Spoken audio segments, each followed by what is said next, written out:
CAB, effective capacitance. So what is the method I do is like, I know I have to find out only effective capacitance. So to make the problem very simple, this is a very important one. It's not a Wheatstone network. You can see now ratio of 3/2 is not equal to 1/4. Here I'll connect a cell. Say even if you can connect a cell of 2 volt also, it's left to you. So this will be how much potential now?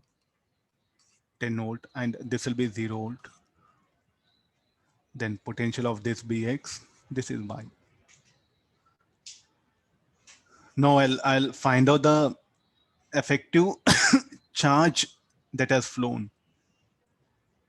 Then once you know potential and charge, can you calculate the capacitance? Yes, we'll get capacitance. So first write, we'll get X and Y.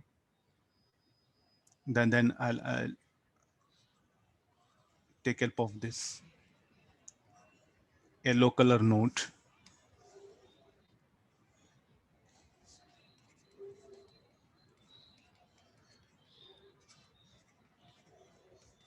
At a yellow color node, X minus, this will be, try to follow 3 into X minus 10. Then 2 into X minus 0 plus 5 into X minus Y equal to 0. Then next blue color one.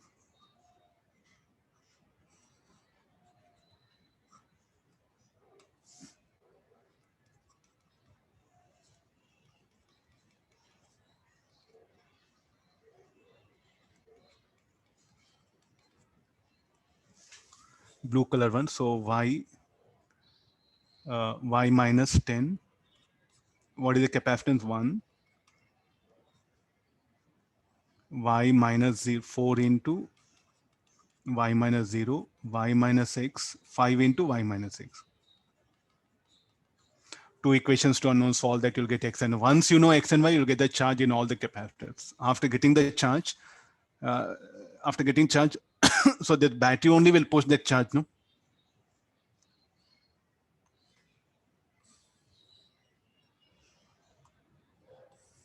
The same thing I'll further continue.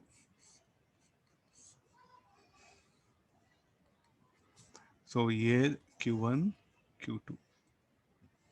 Don't distribute charge again. In exam, it will kill your time.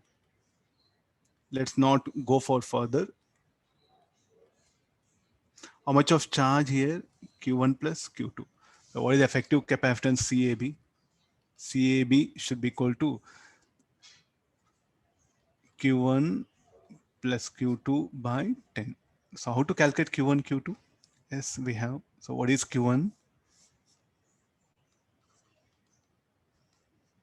Q1 equal to 10 minus 3 into 10 minus X. What is Q2? 1 into 10 minus 5. So from the equations 1 and 2, you are going to calculate X and Y. That you substitute, get Q1, Q2, substitute, you'll get CAB. 34/15 CAB. 34/15. Huh?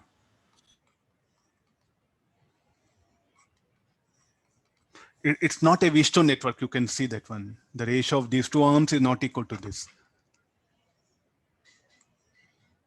See, the charge distribution method, we are trying to, when a big network comes or even any network,